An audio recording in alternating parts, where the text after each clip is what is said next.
ಅಯ್ಯೋ ಗ್ರಾಚಾರ ಏನಾಯ್ತು ಫೋನ್ಗೆ? ಹಲೋ ಏನ್ ನಿಮ್ಮ ಹೆಸರು?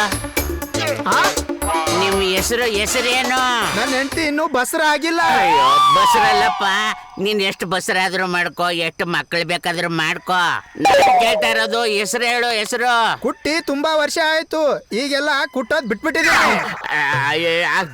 ಏಯ್ ನೀನ್ ಎಷ್ಟಾದ್ರೂ ಕೊಟ್ಕೋ, ಎಲ್ಲಾದ್ರೂ ಕೊಟ್ಕೋ, ಏನಾದ್ರೂ ಮಾಡ್ಕೋ. ನಿನ್ನ ಹೆಸರೇನು ಅಂದೆ? ನಿನ್ನ ಹೆಸರೇನು? ಸ್ವಲ್ಪ ಕಿವಿ ಕೇಳ್ಸಲ್ಲ. ಅಯ್ಯಪ್ಪ ಸ್ವಲ್ಪನ ಕೇಳಲ್ಲ. 2 ಸ್ಪೀಕರು ಔಟ್ ಆಗ್ಬಿಟ್ಟಿದೆ ನೋಡು. ಕೊನೆ ಸರಿ ಕೇಳ್ತಾ ಇದ್ದೀನಿ, ಏನ್ ನಿನ್ನ ಹೆಸರು? ಬಾಳೆಹಣ್ ರಾಮು. ಬಾಳೆಹಣ್ ರಾಮನ? ಸರಿ, ಮನೇಲಿ ಎಷ್ಟು ಜನ ಇದ್ದೀರಾ? ಮನೇಲಿ ಯಾರ್ಯಾರಿದ್ದೀರಾ? ಏಯ್ ನೀನ್ ಹಿಂಗೆ ಅಂತ ಇದ್ರೆ ನಿಮ್ಮಪ್ಪ ರಾಮಗ್ ಮುಂಚೆ ಏನೋ ಇಟ್ಟವನಲ್ಲ, ಅದನ್ನ ತೆಗೆದು ಬಾಯಿಗೆ ಇಟ್ಕೊಂಡ್ಬಿಡು. ಬಟ್ ಅದಂತ ಸರ್ ಕಾಫಿನೂ ಬೇಡ, ನೀನ್ ಬಾಳೆನೂ ಬೇಡ. ಸರ್